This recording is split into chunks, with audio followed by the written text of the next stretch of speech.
Nesse vídeo de hoje eu vou contar um pouco da minha história e mostrar pra você o que eu perdi por não saber o que hoje eu sei. Ai, por que eu não soube disso antes, hein? Quantas dores e quantas frustrações teriam sido evitadas? E quer saber mais? Com certeza hoje eu estaria muito melhor de vida, na questão de saúde, na questão financeira, etc.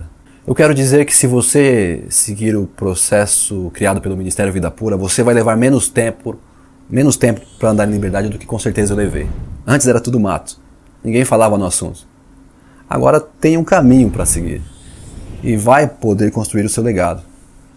Talvez sua mente religiosa está falando para você agora, mas o caminho é Jesus e ele sempre esteve aqui. Sim, isso é verdade. Porém, infelizmente, há muitas crenças e conceitos errados, impostos pela religião, que me impediam de alcançar a liberdade. Talvez você se identifique com a minha história triste.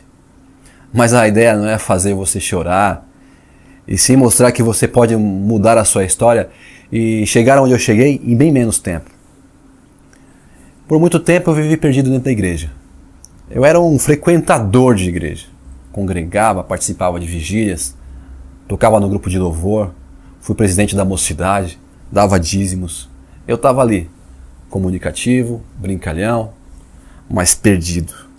Demorei muito tempo para me encontrar. Em casa até que eu era gente boa, nunca bati de frente com meu pai, só que também não significava que eu fazia tudo o que ele mandava. Era o tipo de filho, beleza pai, entendi, o senhor está certo. A ideia sempre era encurtar a conversa. Então dentro de mim era o seguinte, o senhor está certo, mas eu vou fazer do meu jeito. Sempre tive um bom relacionamento com os meus irmãos, com a minha mãe, família grande. Éramos em 8 e todos estão vivos graças a Deus. Por mais que pareça estranho, eu acho que o agravante para os meus fracassos e deslizes na vida foi eu ter nascido em um berço cristão. Porque inconscientemente a gente cresce achando que é um santo, achando que não precisa de arrependimento. Arrepender do que se eu já nasci crente? E mesmo sabendo que muitas vezes a salvação é pela graça, mediante a fé, a gente confunde salvação com o reino de Deus. Então a gente é levado a agir de tal modo como que se as nossas boas obras, que o nosso ativismo religioso pudesse garantir a nossa salvação. Mesmo pensando errado, mesmo cobiçando, mesmo tendo pensamentos maus persistentemente, ainda assim a gente acha que o que vale é só o que a gente faz. Então a gente força um resultado, engana e é enganado. E claro que não dá para entrar no reino de Deus desse jeito, porque para entrar no reino de Deus você precisa ser como aquela criança mais pura que você já conheceu. Tem que ser verdadeiro. Suas obras têm que estar em harmonia com o que você pensa. Não é pensar o mal e fazer o bem, ou pensar o bem e fazer o mal. É andar em verdade de espírito. E claro que eu não era o único com esse tipo de comportamento. Os meus amigos da igreja eram iguais. E segundo o estudo do escritor americano Jim Rohn, nós somos a média de 5 pessoas com as quais passamos mais tempo. Então não tem como a gente não sofrer nenhum tipo de influência. E também não tem como não influenciar os outros. Só que a questão principal é essa. Quanto mais inconscientes nós somos, mais influenciados seremos. Funcionamos como uma esponja. Absorvemos tudo. E isso me levou a trilhar por caminhos da morte. Vale ressaltar que caminhos da morte não são apenas aqueles do traficante, do que se droga, daquele cara ou daquela moça que transa com vários e com várias em uma noite, correndo o risco de pegar uma doença venérea. Sim, está na cara que esses caminhos são da morte. Mas o pior é aquele que parece ser certo. Parece certo, mas não é. É o caminho do ativismo religioso, é o caminho do reprimir desejos e confundir isso com domínio próprio. Por isso que o sábio diz, há caminho que ao homem parece direito, mas o fim dele são os caminhos da morte. Na verdade, só existem 2 caminhos, o caminho da vida e o caminho da morte. O bem e o mal. A bênção e a maldição.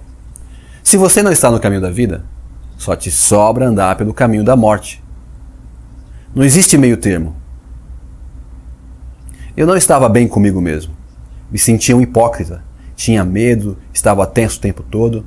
Maus pensamentos o dia todo e reprimia quase todos eles por longos dias. No entanto, muitos se manifestaram em vários tipos de comportamentos. Ciúmes, religiosidade, ativismo, inveja, cobiça, soberba, arrogância, orgulho, pornografia, masturbação.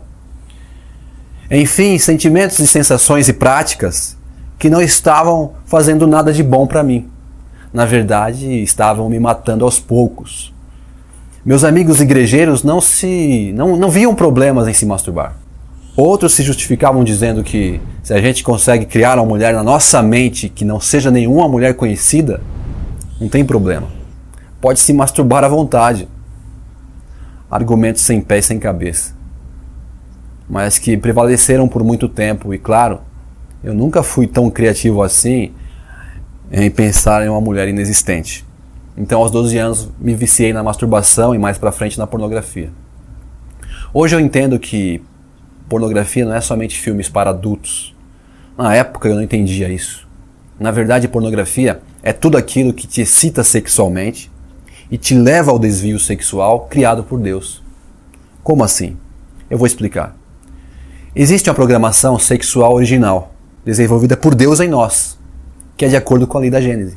Você só deve se excitar sexualmente quando você estiver preparado para uma relação. E isso é dentro de um casamento. O desejo sexual, a excitação fora desse princípio, é cobiça e lascívia. Então você estará seguindo pelo caminho da morte. O que acontecia comigo? Cara, eu achava que o mais importante que os meus pensamentos, que minhas ideias, que minhas emoções e sentimentos, eram minhas ações e atitudes.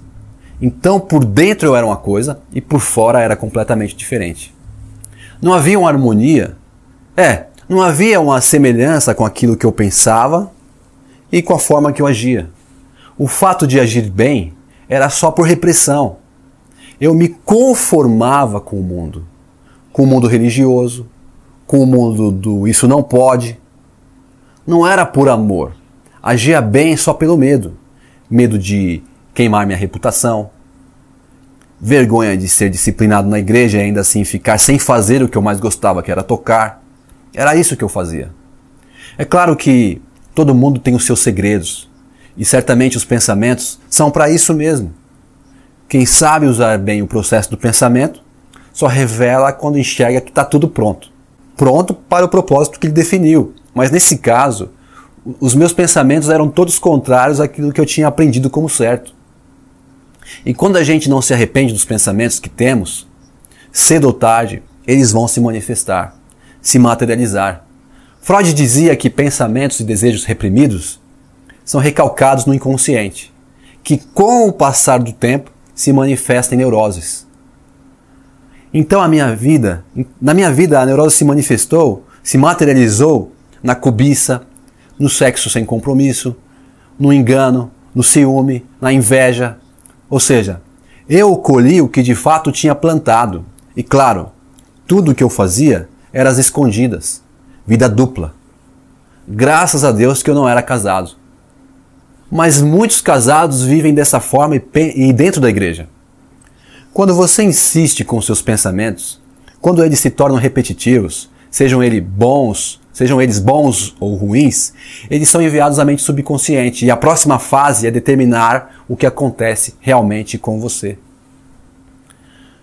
E alguém que vive assim, negligenciando as leis de Deus, sofre drásticas consequências. No meu caso, a minha vida espiritual estava arruinada. A sentimental não deslanchava. Eu não saía do lugar, era vaidoso.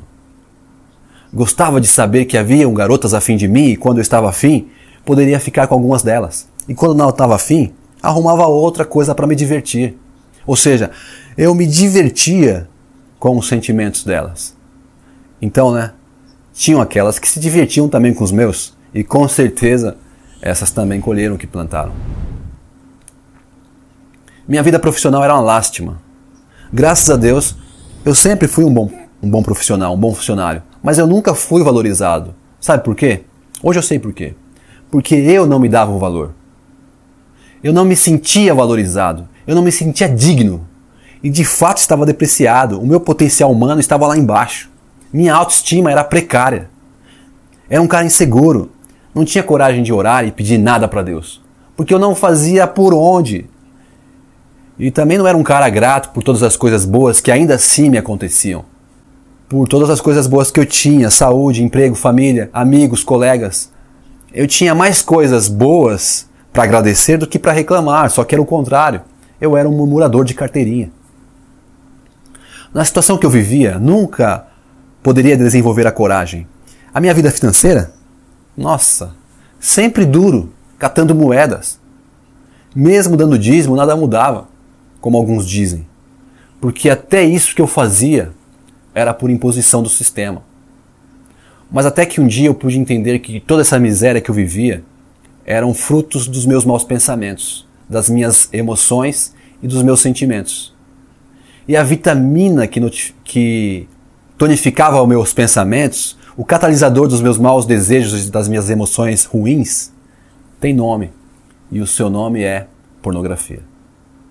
Seja muito bem-vindo, seja muito bem-vinda a um dos programas de renovação da mente do Ministério Vida Pura. Aqui dentro da plataforma você vai encontrar tudo que você precisa para, de fato, abandonar a escravidão do pecado sexual. Para isso, antes de mais nada, recomendo que você assista todas as aulas do módulo Introdução. É extremamente importante assistir a todas as aulas do módulo Introdução. E a partir dali, você vai ser direcionado a uma melhor experiência aqui no Ministério Vida Pura. Amém?